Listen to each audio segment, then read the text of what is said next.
Bonjour et bienvenue dans ce journal où cette info vous dévoile l'actualité du jour. Voici les titres. Afi N'Guessan réagit au silence du président Alassane Ouattara sur sa candidature. Pour lui, la solution, c'est le retrait de ce dernier. Plus de détails dans cette édition.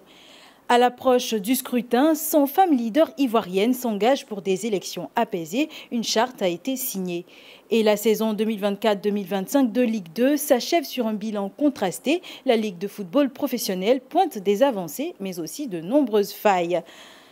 Comme annoncé dans le sommaire, après le deuxième congrès ordinaire du RHDP, le président Alassane Ouattara ne s'est pas encore prononcé sur sa candidature à la présidentielle de 2025, ce qui a suscité de nombreuses réactions, notamment celle de Pascal Afi N'Guessan, pour qui la solution est claire. Il s'agit du retrait d'Alassane Ouattara.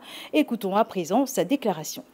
M. Ouattara sait que la Côte d'Ivoire n'est pas la propriété exclusive du RHDP et ne sert pas uniquement les intérêts des cadres du RHDP, leur maintien au pouvoir.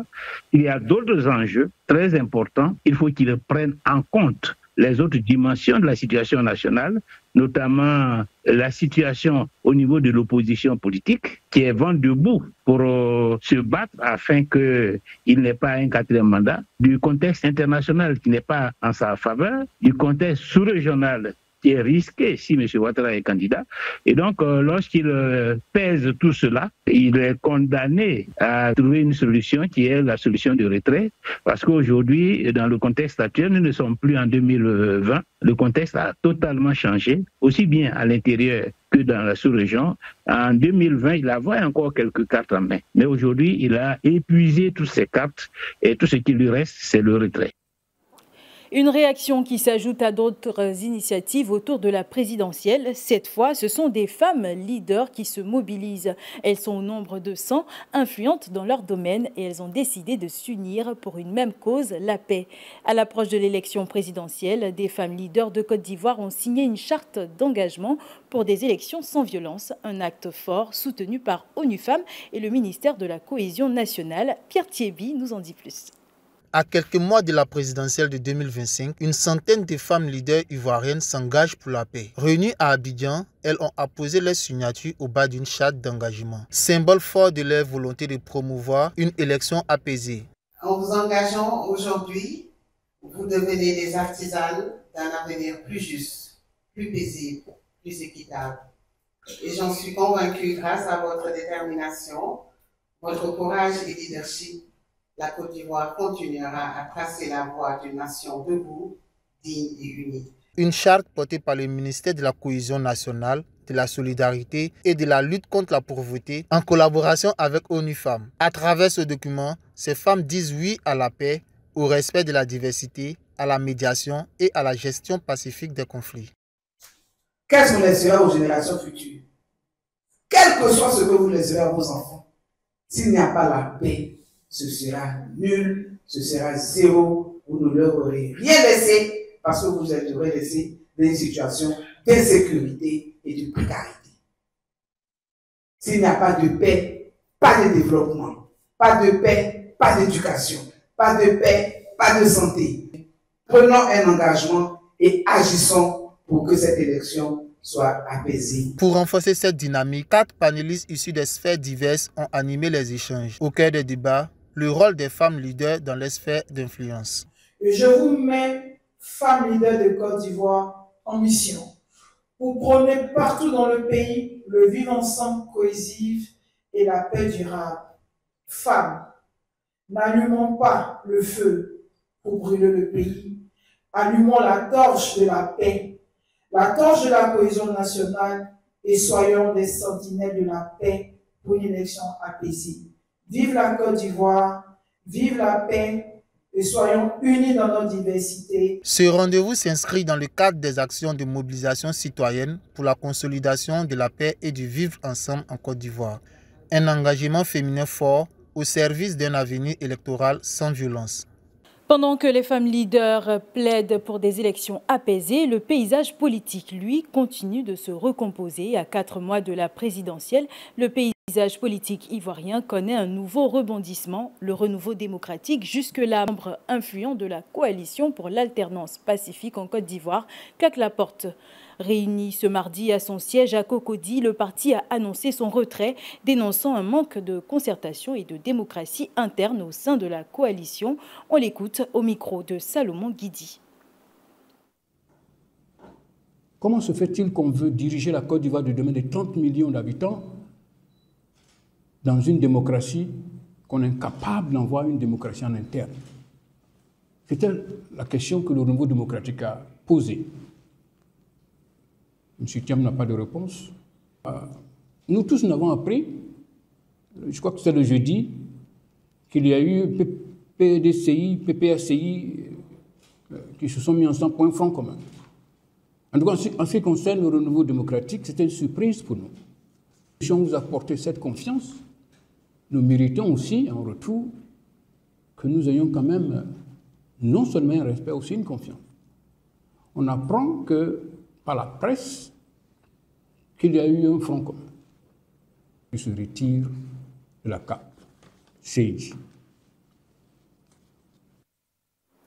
Les tensions s'accentuent sur le plan politique et le gouvernement reste actif à l'international. Le Premier ministre, chef du gouvernement, ministre des Sports et du cadre de vie, Robert Begré-Mambé, est en mission à Luanda, en Angola. Il représente le président de la République, Alassane Ouattara, au sommet des affaires États-Unis-Afrique qui se tient du 23 au 25 juin 2025. Drissa Diané pour le compte-rendu. Plus de 1500 participants, au nombre desquels des chefs d'État et de gouvernement, prennent part depuis le 23 juin 2025 au sommet des affaires États-Unis-Afrique. Le Premier ministre, ministre des Sports et du cadre de vie, Robert Begré-Mambé, qui représente le président de la République, Alassane Ouattara, s'est entretenu au terme de la première journée avec M. Troy Fitrel, haut responsable du Bureau des affaires africaines au département d'État américain.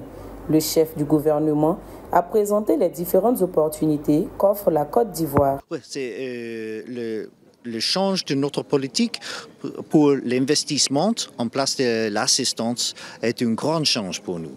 Mais c'est l'option pour la croissance économique plus rapide. C'est une opportunité pour parler des accords que nous avons et discuter toutes les idées que nous avons pour le développement dans l'Afrique et la coopération entre nos deux pays. Mais nous avons des opportunités à offrir, et nous avons des préoccupations à partager et nous avons des perspectives à dessiner. C'est ce que nous avons fait. Donc notre architecture d'entretien porte sur 3 chapitres: opportunités, préoccupations et perspectives. Le sommet des affaires États-Unis-Afrique 2025 s'achèvera le mercredi 25 juin. Il a pour thème les voies de la prospérité, une vision commune du partenariat entre les États-Unis et l'Afrique. L'événement est à l'initiative du gouvernement angolais et du Corporate Council on Africa, association américaine travaillant depuis 1993 au renforcement de la coopération économique entre les États-Unis et l'Afrique. Le Premier ministre y est accompagné pour l'occasion du ministre du Commerce et de l'Industrie, Souleymane Diarrassouba. Sur un tout autre terrain de jeu, celui du sport cette fois, la saison de Ligue 2 vient de s'achever. Entre satisfaction sportive et inquiétude structurelle, le contraste est saisissant. Arbitrage contesté, incidents sur le terrain, mais aussi espoir pour l'avenir, rien n'a été laissé pour compte. Salif Bictogo, président de la Ligue de football professionnel, a livré un bilan sans détour de la saison 2024-2025 de la Ligue 2. Fatou Kalouga a recueilli ses propos. Ce fut un championnat relevé avec quelques incidents. Et comme je l'ai dit, le football, c'est un football de passion. Et il y a eu quelques incidents majeurs. Et cela a créé quelques situations qu'on souhaite l'année prochaine corriger. Mais cela n'enlève en rien à la compétition qui a eu de beaux champions. Au niveau de l'arbitrage, je crois que à notre niveau, comme vous tous, nous ne dirigeons pas les arbitres. Il y a une commission des arbitres qui s'en charge, mais mais qui joue quand même sur la compétition parce que nous sommes la victime collatérale parce que quand il y a un problème, on dit c'est la Ligue À partir de ce moment, je pense que la saison prochaine, elle pourra se mettre en marche sur plusieurs matchs. Mais comme je dis, ce n'est pas la panacée. Ce sont les mêmes arbitres qui officient sur le terrain. Il y a certains qui seront au niveau de la VAR, donc dans les camions mobiles. Donc, notre souhait est qu'on ait plus d'arbitres mieux formés et qui puissent, au niveau de la compétition, vraiment siffler comme il se doit. L'erreur est humaine, donc il faut pas pouvoir... il faut aussi leur pardonner cela. Notre souhait est qu'on ait plus d'arbitres mieux formés et qui puissent, au niveau de la compétition, vraiment siffler comme il se doit. Et puis, la scène politique internationale reste marquée par le regain de tensions entre Israël et l'Iran. Alors que la tension reste vive entre Israël et l'Iran, et malgré les appels à la désescalade, le cessez-le-feu a été violé, une situation qui fait réagir Donald Trump. Le président américain exprime son mécontentement. On l'écoute. Dès que nous avons conclu l'accord, Israël a réagi en larguant une quantité de bombes que je n'avais jamais vue auparavant. La plus grande quantité que nous ayons jamais vue. Je ne suis pas satisfait d'Israël. Vous savez, quand je dis d'accord, vous avez 12 heures. Vous ne pouvez pas sortir dès la première heure et larguer tout ce que vous avez sur eux. Je ne suis donc pas satisfait d'eux. Je ne suis pas content de l'Iran non plus, mais je suis vraiment mécontent si Israël sort ce matin à cause d'une roquette qui n'a pas atterri, qui a été tirée, peut-être par erreur, qui n'a pas atterri. Je ne suis pas content de ça. Vous savez quoi? Nous avons essentiellement deux pays qui se battent depuis si longtemps et si durement qu'ils ne savent plus ce qu'ils font. Vous comprenez ça? C'est sur cette note que nous terminons ce rendez-vous de l'information. C'est un plaisir pour moi de vous informer. Merci pour votre attention. On se retrouve très bientôt pour d'autres éditions. Très bonne suite de programmes sur cette info.